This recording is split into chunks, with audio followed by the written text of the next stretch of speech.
सभी मीडिया बंधुओं का शुक्रिया कि आप अपना कीमती समय निकाल के यहाँ पे आए और इस इम्पोर्टेंट जो न्यूज़ हैं, इम्पोर्टेंट जो गाइडलाइंस हैं उसको कवर करने के लिए, ताकि लोगों तक हम ज़्यादा से ज़्यादा पहुँच पाएँ। तो मेन मकसद आपको यही था बुलाने का कि हमारे यहाँ बहुत सारे इंस्टीट्यूशन एस्टेब्लिश हुए हैं इस एक साल में, जिनकी लोगों को खबर नहीं थी, और हम चाहते थे कि आपके माध्यम से लोगों तक हम पहुँचें और लोगों को भी उन इंस्टीट्यूशंस का फ़ायदा हो।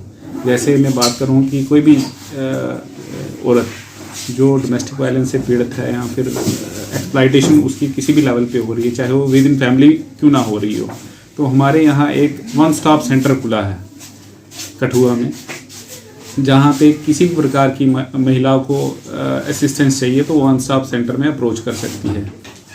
तो साथ ही साथ वहाँ पे हमारा एक और सेंटर खुला है, उसके दोनों इकट्ठे काम कर रहे हैं। दूसरे का नाम है district hub for empowerment of women, जिसको पहले महिला शक्ति केंद्र कहते थे। किसी भी वुमेन को वुमेन रिलेटेड स्कीम्स के बारे में जानना है, पता करना है, किसी को कोई और असिस्टेंस चाहिए वुमेन रिलेटेड कोई भी स्कीम के रिगार्डिंग, तो वो महिला शक्ति केंद्र को फ़ोन कर सकती है। उनका लैंडलाइन नंबर मैं आपको बता देता हूँ, 01922349997। ये महिला शक्ति केंद्र का लैंडलाइन नंबर है। इस नंबर पे वुमेन रिलेटेड कोई भी इशू है तो वो आप इनको कॉल करके बता सकते हैं, अपनी ग्रीवेंस मतलब रजिस्टर करवा सकते हैं, ताकि जो पीड़ित महिला है या फिर कोई भी स्कीम का फ़ायदा लेना चाहती है वो इस नंबर पे कॉल कर सकती हैं। इसी तरह हमारे जो बुजुर्ग हैं जो 60 एंड अबव, उनके लिए भी हमारा एक हेल्पलाइन नंबर है 14567 एल्डर लाइन। इसको एल्डर लाइन के नाम से जाना जा रहा है हेल्पलाइन नंबर। मिलके ये कोलैबोरेट करके ये हेल्पलाइन नंबर चला रहे हैं, और जो भी समस्याएं बुज़ुर्गों को पेश रफ्त आती हैं डे टू डे लाइफ में, चाहे वो इमोशनल सपोर्ट हो या कोई एक्सप्लॉयटेशन उनकी हो रही है, फैमिली में कोई परेशानी है, स्ट्रेस है, अगर फैमिली में उनको कोई इस वक्त जो आजकल का टाइम चल रहा है स्ट्रेसफुल लाइफ हो गई है, तो इस हेल्पलाइन नंबर पे वो किसी भी प्रकार की सहायता ले सकते हैं 14567। साथ ही साथ मैं पेंशन्स की बात करूँगा, जो इम्पोर्टेंट टॉपिक है आज का, कि पेंशन्स की जो गाइडलाइन है वो रिवाइज हो गई हैं। अब जिसको भी पेंशन चाहिए उसको ऑनलाइन अप्लाई करना है। ऑनलाइन जो पोर्टल है वो उसका नाम है जन सुगम पोर्टल पे उसको ऑनलाइन अप्लाई करना है। दोनों कैटेगरीज में हमारी 2 स्कीम्स हैं, एक स्टेट की है, एक सेंटर की है। स्टेट की स्कीम है इंटीग्रेटेड सोशल सिक्योरिटी स्कीम, जिसको ISSS कहते हैं। उसमें भी 3 कैटेगरीज हैं, ओल्ड एज, विडो और डिसेबल पेंशन के लिए PHC जिसको कहते हैं। इसी तरह हमारी NSAP कैटेगरी है, नेशनल सोशल असिस्टेंस प्रोग्राम में 3 कैटेगरीज हैं, Indira Gandhi old age pension, window pension और डिसेबिलिटी पेंशन। तो इसमें जो रेट है पेंशन का वो 1000 रुपया ही है, अभी कोई बढ़ोतरी नहीं हुई है। बहुत सारे टाइम क्या हुआ कि लोग मेरे पास अप्रोच किए और उन्होंने बोला कि पेंशन का रेट क्या बढ़ गया है। तो सभी की इंफॉर्मेशन के लिए कि 1000 रुपया जो पेंशन जो सरकार देती है अभी वही रेट है, इसमें कोई बढ़ोतरी नहीं हुई है। तो अप्लाई करते टाइम किन चीज़ों का और कौन से डॉक्यूमेंट जो एप्लीकेंट्स ने अपलोड करने हैं डिफरेंट कैटेगरीज के लिए, वो मैं आपको बता देता हूँ। जैसे ओल्ड एज कैटेगरी में क्या क्या डॉक्यूमेंट लगने हैं, अप्लाई करेगा 60 एंड अबव मेल के लिए और 55 एंड अबव फीमेल के लिए, ये ISSS कैटेगरी में है। और जो NSAP कैटेगरी है जिसमें सेंटर की जो स्कीम है उसमें 60 एंड अबव दोनों के लिए है, मेल फीमेल के लिए। तो कागज़ जो लगने हैं वो एक तो डोमिसाइल सर्टिफिकेट रहेगा, ओल्ड एज पेंशन की बात कर रहा हूँ। इसी तरह प्रूफ ऑफ रेजिडेंस जिसमें वोटर कार्ड लगेगा, इलेक्ट्रिसिटी बिल लगेगा, आधार कार्ड लगेगा। इसी तरह तीसरा डॉक्यूमेंट रहेगा उनका एज प्रूफ। एज प्रूफ में क्या क्या देना है उन्होंने, डेट ऑफ बर्थ सर्टिफिकेट जो स्कूल उन्होंने जिससे लास्ट पढ़ा है उसका लग जाएगा, या फिर SHO दे देगा, या फिर थ्रो मेडिकल बोर्ड, उनको एज प्रूफ देना है।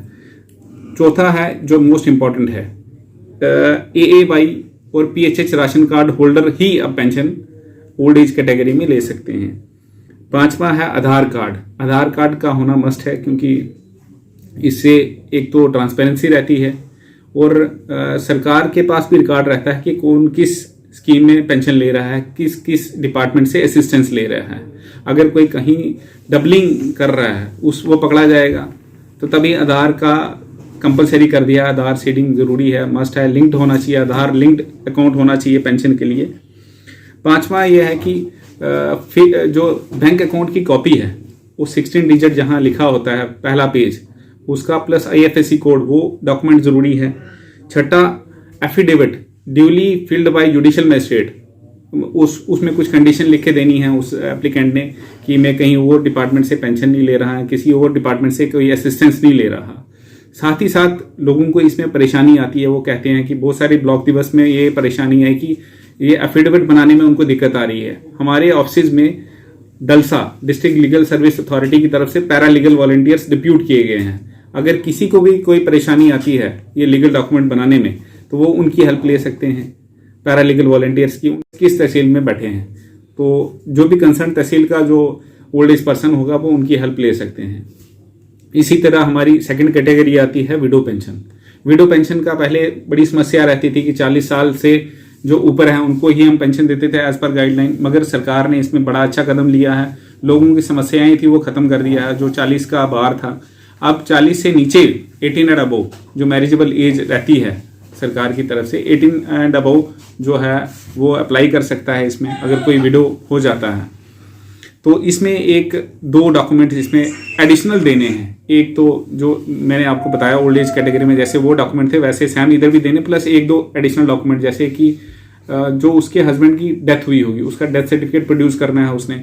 साथ ही साथ एक एविडेंस लीगल डॉक्यूमेंट देना है कि उसने कहीं और शादी नहीं की है या फिर कहीं और डिपार्टमेंट से कोई असिस्टेंस नहीं ले रही है वो, और साथ ही साथ उसने कहीं और शादी नहीं की है वो गेजेटेड ऑफिसर से उसने देना है। तीसरी हमारी कैटेगरी है डिसेबिलिटी पेंशन, जो हमारी स्पेशली एबल्ड पर्सन्स हैं वो जो ले रहे हैं हमसे पेंशन उनकी कैटेगरी है। उसमें पहले हमने बताया कि ओल्ड एज में हमारा AAY और PHH राशन कार्ड होना है, विडो में भी PHH और AAY राशन कार्ड होना है, मगर इसमें क्या है एक एडिशनल कैटेगरी बढ़ गई है। NPHH भी PHH कैटेगरी में अप्लाई कर सकता है। AAY और PHH तो था ही, मगर NPHH भी जो अगर हैंडीकैप है तो वो भी पेंशन के लिए अप्लाई कर सकता है। इसी तरह हमारी ट्रांसजेंडर कम्युनिटी है उसको भी पेंशन दी जा रही है सरकार के द्वारा। हमारे पास 4 केसेस आए हैं जो पेंशन ले रहे हैं हमसे और उनको डिस्ट्रिक्ट मजिस्ट्रेट से सर्टिफिकेट इशू किए गए हैं कि वो ट्रांसजेंडर कम्युनिटी को बिलोंग कर रहे हैं, और साथ ही साथ वो ऑनलाइन पोर्टल है उन जो उस वर्ग के लोगों को यहाँ पे आने की ज़रूरत भी नहीं है। ऑनलाइन पोर्टल है ट्रांसजेंडर का, वहाँ पे वो अप्लाई करें। उनकी एप्लीकेशन थ्रू पोर्टल DSW के ऑफिस आ जाएगी, हम वहाँ से एग्जामिन करके पूरे डॉक्यूमेंटेशन की एग्जामिनेशन होती है वो हम DC साहब के पोर्टल पे फॉरवर्ड करते हैं। ट्रांसजेंडर का ID कार्ड निकलता है, वो ID कार्ड के बाद वो हमारे पास पेंशन के लिए भी अप्लाई कर सकते हैं। ये सर्टिफिकेट मस्ट है, DM से इशू होना चाहिए ट्रांसजेंडर के लिए सर्टिफिकेट। आपके माध्यम से हम ये रिक्वेस्ट करेंगे जितने भी ट्रांसजेंडर कम्युनिटी हैं जो आगे नहीं आ पाते, शर्म करते हैं, फिर सोशली वो सोचते हैं कि पता चल जाएगा लोगों को, ऐसा कुछ नहीं है। सरकार अब उनके लिए सोच रही है कि उनको भी जो मेन स्ट्रीम के साथ कैसे जोड़ा जाए। तो साथ ही साथ आपके माध्यम से ये रिक्वेस्ट रहेगी कि कोई भी अगर कम्युनिटी में किसी की फैमिली में कोई ट्रांसजेंडर है तो वो अप्रोच करे डिपार्टमेंट के पास, किसी को बताने की कोई ज़रूरत नहीं है, डिपार्टमेंट के साथ सीधा अप्रोच करें। हमारे तहसील ऑफिस हैं उनसे रब्ता कायम करें, हम उनकी आइडेंटिटी रिवील कहीं नहीं करेंगे। तो आप क्या है कि आप अप्लाई करें, पेंशन लें और सरकार जो फ़ायदा दे रही है तो उसका भरपूर फ़ायदा उठाएं। साथ ही साथ हमारे पास ओल्ड एज कैटेगरी के जो हमारे बुजुर्ग है रहते हैं, अगर वो कोई अबंडेंट हो जाते हैं, घर में कोई सता रहा है, कोई तंग कर रहा है, नहीं रहना चाहते बच्चों के साथ, आजकल ऐसे भी इंडस्ट्रियलाइजेशन की वजह से फैमिलीज जो है न्यूक्लियर हो रही हैं और बच्चे माँ बाप के साथ रहना नहीं चाहते, एज डिफरेंस है और साथ ही साथ जनरेशनल गैप है तो वो नहीं रहना पाते। हम नहीं चाहते कि ऐसा कोई केस या ऐसा कोई इंस्टेंस हो किसी की लाइफ में, पर अगर कोई ऐसा केस आता है तो वो हमारी हेल्पलाइन जो आपसे मैंने पहले भी शेयर की 14567 एल्डर लाइन, वहाँ पे अपनी कॉल रजिस्टर करें। वो हमारे जो एक होम बन रहा है old age home, old age person के लिए सीनियर सिटीजन होम कठुआ में ही, तो हम उसको वहाँ एडमिट कर सकते हैं। 1 हफ्ते के दौरान ही आपके पास वो हम इनॉग्रेट करवाएंगे अपने हायर अप से डिपार्टमेंट से। तो इसी तरह हम प्रोस्थेटिक एड देते हैं, कोई भी अगर स्पेशली एबल्ड पर्सन है जिसको किसी भी क्लचेस हैं, व्हील चेयर है, स्टिक्स हैं, किसी भी चीज़ की रिक्वायरमेंट है तो वो हमारा एलिम्को की एक वेबसाइट है, ALIMCO artificial limb manufacturing corporation है एक, उनका हमारे साथ कोलैबोरेशन रहती है। हम उनके साथ मिलके डिफरेंट जगह पे कैंप लगाते हैं। वहाँ पे पहले वो असेसमेंट करते हैं बेनिफिशरीज़ की। असेसमेंट के बाद क्या रहता है कि वो जो मैन्युफैक्चर करवाते हैं अपने साइजेस के हिसाब से, जो जो जिसको रिक्वायरमेंट होती है उसके हिसाब से वो मैन्युफैक्चरिंग करके फिर हमारे डिस्ट्रीब्यूशन कैंप रहते हैं। तो इसमें क्या है कि वो ऑनलाइन भी अप्लाई कर सकते हैं। कोई बेनिफिशरी कहीं कैंप में नहीं आ पाता किसी कारणवश, या वो चल नहीं पाया या फिर बीमार था उस दिन नहीं पहुंच पाया उस कैंप में, तो वो ऑनलाइन भी अप्लाई कर सकता है। एलिम्को की वेबसाइट है, वहाँ पे कुछ डॉक्यूमेंट उसने अपलोड करने हैं, तो वहाँ पे अपना डिसेबिलिटी जो यूडीआईडी कार्ड बना होगा उसका वो अपलोड करना है। कुछ डॉक्यूमेंट्स हैं जैसे मोस्टली रहते हैं आधार कार्ड, डोमिसाइल, राशन कार्ड, ये हर जगह रहते हैं हर स्कीम के साथ, ये अपलोड करने हैं। वो रजिस्टर हो जाता है उस प्रोस्थेटिक एड के लिए। उसको कहूँ आपको कि 647 ऐसे बेनिफिशरीज थे जिनको हमने ये एड एंड अप्लायंसेस बांटे प्रोस्थेटिक एड्स। इस साल भी हमने 502 के आसपास बेनिफिशरी आइडेंटिफाई किए हैं जिनको हम प्रोस्थेटिक एड आने वाले महीनों में बांटेंगे। इसी तरह एक हेल्पलाइन नंबर है, आपके माध्यम से हम चाहेंगे कि ये नंबर भी सर्कुलेट हो, 1098। आपको पता भी होगा, कुछ को नहीं भी पता होगा कि बच्चों के प्रति कोई भी समस्या आती है, चाहे उसको एडमिशन नहीं मिल रही है, कहीं एक्सप्लॉयटेशन हो रही है, कहीं चाइल्ड लेबर हो रही है, तो वो इस नंबर पे कॉल करें। चाइल्ड लाइन की टीम्स और plus district child protection officers के फील्ड फंक्शनरीज वो फील्ड में रहते हैं। पूरी असिस्टेंस जो है बच्चों को दी जाएगी इस मसले में। अगर किसी बच्चे को एडमिशन नहीं मिल रही, कहीं होम में एडमिट करना है, कोई आर्फन है, अबेंडेंट है, हर प्रकार की समस्याओं का चाइल्ड लाइन और डिस्ट्रिक्ट चाइल्ड प्रोटेक्शन ऑफिस के जो हमारे एम्प्लॉइज हैं वो उनकी हेल्प करेंगे। जो मैं चाहता हूँ आपके माध्यम से इसकी सर्कुलेशन हो, जैसे वुमेन हेल्पलाइन है, वुमेन अगर कोई पीड़ित है, कोई डोमेस्टिक वायलेंस हो रहा है उसके साथ, या कोई एक्सप्लॉयटेशन हो रही है, कहीं हरासमेंट हो रही है वुमेन की, 181 वुमेन हेल्पलाइन नंबर है, वो उस पर कॉल करें। वो वहाँ से कंप्लेंट जो कंसर्न डिपार्टमेंट होगा, जहाँ पे भी उसकी रिड्रेसल होगा, वो उसको वो फॉरवर्ड करते हैं और उसमें वो एक्शन टेकन भी मांगते हैं कंसर्न डिपार्टमेंट से। तो ये है कि वुमेन रिलेटेड कोई भी इशू है तो वुमेन हेल्पलाइन 181 पे कॉल करें। इसी तरह नशा मुक्त भारत अभियान के तहत हमने पिछले महीने पूरे मंथ कैंपेन चलाई। इसमें कोई हमने 61,000 लोगों तक रीच आउट किया। उसका मैं फिगर आपको बता देता हूँ कि हमने कितने कैंप्स किए, कौन से डिपार्टमेंट थे। ICDS जो इंटीग्रेटेड चाइल्ड प्रोटेक्शन स्कीम, ये डेवलपमेंट स्कीम है जो सोशल वेलफेयर डिपार्टमेंट देखता है, इसके द्वारा हमने 7295 इवेंट्स किए दिस नशा मुक्त भारत में, और 64,553 लोगों तक हम पहुंच पाए उसमें। एजुकेशन डिपार्टमेंट की तरफ से इवेंट्स किए गए, इसी तरह सोशल वेलफेयर डिपार्टमेंट की तरफ से इवेंट किए गए, RDD डिपार्टमेंट की तरफ से इवेंट किए गए, मोटर व्हीकल डिपार्टमेंट की तरफ से इवेंट किए गए, नेहरू युवा केंद्र की तरफ से इवेंट किए गए, टूरिज्म डिपार्टमेंट की तरफ से इवेंट किए गए, और तकरीबन ये 15,030 इवेंट्स बने।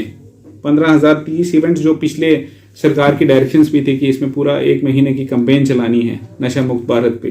सोशल वेलफेयर डिपार्टमेंट उसमें नोडल डिपार्टमेंट था। Liaisoning with other department, coordination with other department, हमने डिफरेंट एरियाज में जो है ये नशा मुक्त भारत के रिगार्डिंग कैंपेन चलाई।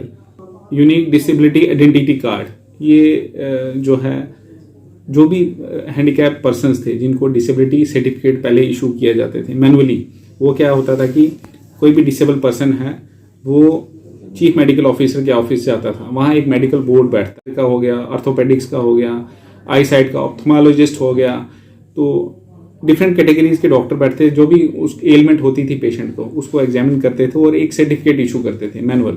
एक ऐसा जैसे पेज हो गया उस पर डिसेबिलिटी सर्टिफिकेट लिखा होगा, तो वो मैनुअल सर्टिफिकेट इशू हुए हैं। अब सरकार की तरफ से ये डायरेक्शन है कि उनको ऑनलाइन किया जाए ताकि ट्रांसपेरेंसी इंश्योर हो और जो डाटा है वो ट्रांसपेरेंट रहे। और अगर सरकार की तरफ से कल फ्यूचर में कोई ऐसी स्कीम आती है जिसमें UDID कार्ड मस्ट हो तो फिर उनको परेशानी हो जाएगी कोई और असिस्टेंस लेने में। इसलिए आपके माध्यम से ये रिक्वेस्ट है कि जितने भी डिसेबल पर्सनस हैं जिनके पास ये सर्टिफिकेट बने हैं वो अपना सर्टिफिकेट अपने नियरेस्ट CSC में जाके ऑनलाइन करवा दें। अब इन लोगों की सहायता के लिए हमने अपने तहसील ऑफिस में भी CSC ऑपरेटर्स बिठाए हुए हैं, कम्युनिटी सर्विस सेंटर के ऑपरेटर्स बिठाए हुए हैं, और वो एज पर जो गवर्नमेंट रेट्स वो फी लेंगे, वो उनका सर्टिफिकेट ऑनलाइन करेंगे पोर्टल पे। और फिर उसके बाद क्या है कि ये सर्टिफिकेट जब ऑनलाइन हो जाएगा, सीएमओ ऑफिस वाले उसको अप्रूव करेंगे रिकॉर्ड एग्जामिन करने के बाद, और फिर उसको कार्ड मिल जाएगा, डिसेबिलिटी कार्ड, यूडीआईडी कार्ड जिसको बोलते हैं। फिर उसको कोई दिक्कत नहीं होगी फ्यूचर में कि उसको पेंशन भी मिलेगी, कंटिन्यू रहेगी, प्लस और भी कोई बेनिफिट अगर सरकार की तरफ से मिलता है उसको भरपूर मिलेगा। तो अगर इसके अलावा मेरे से कोई अगर सर थोड़ा आपको ब्रीफ का पूरा ब्रीफ कर दिया है सोशल वेलफेयर की जो नई रिवाइज स्कीम थी, तो मैं ज़्यादा नहीं, मैं जो पेंशन्स की जो रिवाइज हुई है उसके बारे में बात करूँगा। कि जैसे आप जानते हैं कि ऑनलाइन ये फॉर्म अब फिल होगा जन सुगम पोर्टल के द्वारा, तो हमारे पास काफ़ी एप्लीकेशंस भी आ गई हैं ऑनलाइन हमारे पोर्टल पे जिन्होंने अप्लाई किया है नई पेंशन के लिए ऑनलाइन। तो मैं एक चीज़ बताना चाहता हूँ कि एक जो एफिडेविट लगना है नई पेंशन के अप्लाई करने के लिए, उसके लिए एफिडेविट जो होगा वो duly attested bye judicial magistrate. Judicial magistrate माने जज साहब, जज द्वारा जो अटेस्ट किया होगा एफिडेविट का वो लगेगा। लेकिन कुछ जो जिन्होंने अप्लाई किया एप्लीकेंट्स हैं, उन्होंने एग्जीक्यूटिव मैजिस्ट्रेट का एफिडेविट लगाया है तहसीलदार साहब के द्वारा या किसी के द्वारा भी।